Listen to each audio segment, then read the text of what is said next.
जय हिंद दोस्तों। डिस्क्लेमर पढ़ लीजिएगा, मैं सेबी पंजीकृत सलाहकार नहीं हूं दोस्तों। एक बुरी खबर निकल के सामने आ रही है दोस्तों।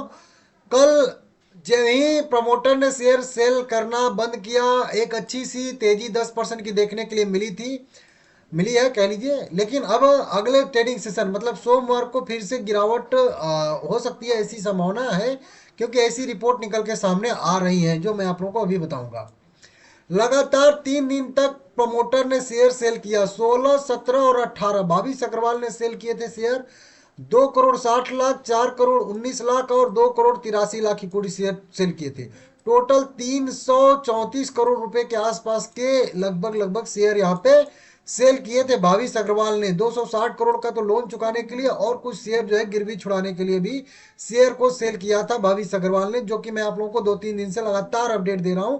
वो देने की अब जरूरत नहीं है। लेकिन अभी जो न्यूज आ रही है ना भाई, वो आ रही है, वो आत्महत्या वाला जो मामला अभी चल रहा है, केस चल रहा है, उस पे रिपोर्ट निकल के सामने आ रही है। फिंगरप्रिंट जो है वो मैच कर गया है, जो कि सुसाइड नोट ऐसा बताया जा रहा था कि कंपनी की तरफ से, क्योंकि ओला इलेक्ट्रिक के जो वहीं बड़े मैनेजमेंट कुल हैं, भाविश अग्रवाल और भी कई सारे डायरेक्टर टाइप के, उनके ऊपर ये जो है था कि मानसिक प्रताड़ना, इस तरीके से पेमेंट ना देना, इस तरीके से थे। और इसके वजह से ही उन्होंने मतलब ये जो अरविंद करके हैं, उन्होंने मतलब आत्महत्या किया था, ये आरोप था। और उसमें एक सुसाइड नोट पाया गया था 18 पन्ने का, मेरे हिसाब से कुछ नोट था जो यहाँ पे लिखा गया है। हाँ, 28 पेज का सुसाइड नोट था। अब मेन चीज था ना कि इन लोगों ने वही अपील किया था, मतलब भाविश अग्रवाल ने और इनके मैनेजमेंट के जो कुछ लोग सीनियर लोग हैं, अधिकारियों के नाम लिया था।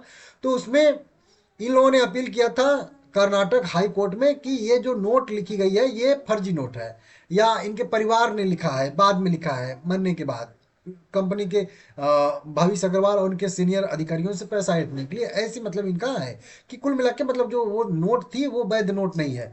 तो इसकी जांच चल रही थी कोर्ट के आदेश पे कि क्या ये सुसाइड नोट जो मिली है वो एक्चुअल में जिन्होंने वही अरविंद ने ही लिखा है या अरविंद के परिवार ने लिखा है। तो इस पे जांच चल रही थी। अभी जो है ना, फोरेंसिक जो रिपोर्ट है ना वो आ गई है। देखिए यहाँ पे दो चीजें होती हैं, आप आगे मैं आप लोगों को बताऊंगा, इसको आप लोग देख लीजिएगा, ठीक है ना। बताया गया है कि असली है, डेथ केस असली है, सुसाइड नोट फिंगरप्रिंट हुए मैच, गिर सकता है शेयर, इस तरीके से हेडलाइन के साथ जो है यहाँ पे रिपोर्ट निकल के सामने आ रही है। बताया गया है कि जो भी अपने गृह में जो मृत पाए गए थे अरविंद 28 सितंबर को, 35 साल के थे। परिवार ने वर्क प्लेस पर उत्पीड़न और आत्महत्या के लिए उकसाने के लिए आरोप लगाया था। मौके से 28 पेज का जो है हाथ से लिखा हुआ सुसाइड नोट यहाँ पे मिला था और उसी नोट की हो रही थी जांच। अब यहाँ पे जो टीवी 18 की रिपोर्ट के अनुसार बताया जा रहा है कि जांच से जुड़े सूत्रों के मुताबिक शनिवार को यानी आज 20 दिसंबर 2025 को फोरेंसिक जांच में सुसाइड नोट पर फिंगरप्रिंट मैच पॉजिटिव पाया गया है।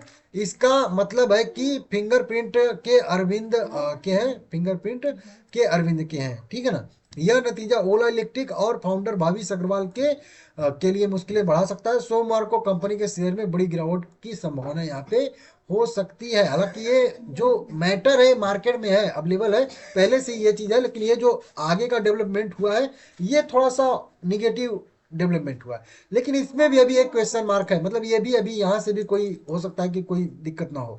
क्यों? क्योंकि अभी हेड राइटिंग जो एनालिस्ट है, रिपोर्ट का अभी भी इंतजार है। जांचकर्ताओं ने पहले कहा था कि ये नतीजा मामले में आगे की कार्रवाई तय करने के लिए महत्वपूर्ण होंगे। कथित सुसाइड केस की जांच फिलहाल वही सेंट्रल क्राइम ब्रांच मतलब सीसीबी के पास हो रही है। और जो मैं बताया भी था कि सीसीबी के पास जब यह केस ट्रांसफर किया गया था तो भी अपडेट दिया था आप लोगों को, तो ठीक है ना।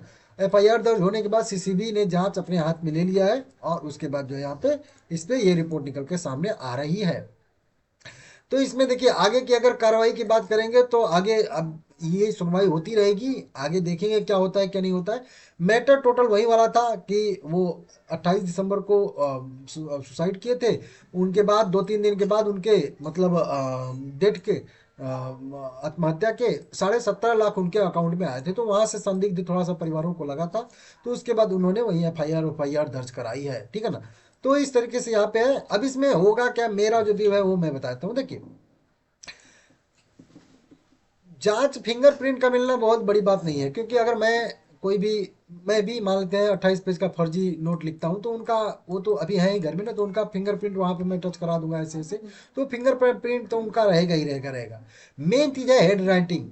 हेड राइटिंग मिलना मेन चीज है। अगर हेड राइटिंग भी मिल गई, हैंड राइटिंग जो है वो मिल गई, तो फिर ये जो है और ज़्यादा मुश्किल रहेगी, क्योंकि फिंगरप्रिंट का मिलना आम बात है। वो है, हो सकता है कि वो बुक उनकी हो, लिखने के बाद उनका जो फिंगरप्रिंट वहाँ पे कर दिया, क्योंकि अगर उसके उद्देश्य से ही अगर ये लिखा गया है, तो वो हो सकता है कि लोग भी किए होंगे। मतलब ये एक कयास हम लोग लगा रहे हैं सीबीआई देख देख के, ठीक है ना। बाकी मेन चीज है हैंड राइटिंग मिलना। हैंड राइटिंग अगर मिल जाती है कि उन्होंने नहीं लिखा है, अरविंद ने नहीं लिखा है, तो ये ज़्यादा दिक्कत भाविश अग्रवाल के लिए भी और इनके सीनियर जो भी मैनेजमेंट के लोग हैं उनके लिए, जैसे सुब्रत कुमार दास का नाम मेन निकल के सामने आ रहा है, क्योंकि इन्हीं के अंडर में वो काम कर रहे थे, ठीक है ना। तो उनके लिए मुश्किलें थोड़ी सी बढ़ जाएंगी। हालांकि फिर भी मार्केट कल पॉजिटिव इसको तो नहीं लेगा, निगेटिव ही लेगा। तो फिर गिरावट आने की संभावना इसमें भी रहेगा ही रहेगा, ये आप लोग मान के चलिएगा, ठीक है ना।